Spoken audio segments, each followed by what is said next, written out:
Quick update on the Prodigy.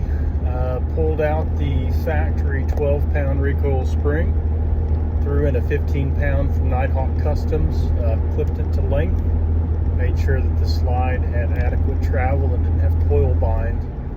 Actually went into one of my old 1911 toolkits and grabbed a Wilson Combat Shok buff. And what that Shok buff did was it limited the slide's ability to come back over the disconnect, and it did not retard the slide speed coming back in. So increased recoil, spring and Shok buff combo yielded really positive lockup, a slightly quicker and more pronounced return to zero. Felt like she was stopping a little bit high sometimes.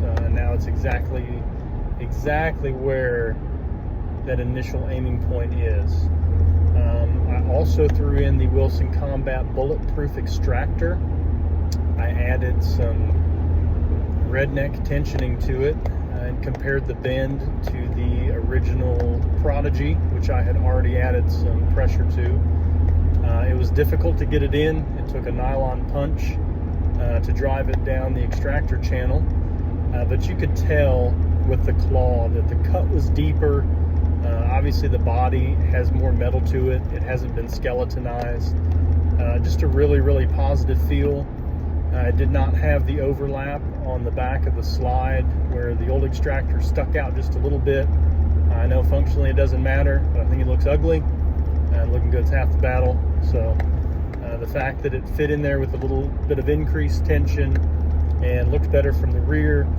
I actually did the extractor tensioning test,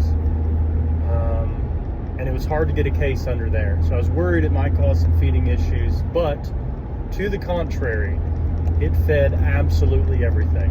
135 grain Pro Match from Freedom, the steel case reman that's been giving me fits, the 115s, the 124s, still shot the IG Man, shot some Barnall. I mean, it was taking everything. Just threw 175 rounds of mixed grainage, mixed bullet profile, also some Wilson Combat, some 135 action pistol stuff that they sell that's crazy soft shooting. So soft that my stock Glock 26 would not eat it. It would cause cycling issues. And even with the 15-pound Nighthawk spring, this Prodigy ripped everything. So I'm going to concede that this is a fix. 175 rounds is somewhat of a small sample size, but given that it shot through, what does that make, 5 different bullet combos between weight and bullet profile, pretty happy. Glad to see it working. Smoothness is there. That takes the total round count now to 21, somewhere around 2,300 rounds. I'll get some pictures of these components and part numbers, and hopefully anybody who's having even the slightest issue with the Prodigy 4 1/4 can use some of these and put it together. Catch you later.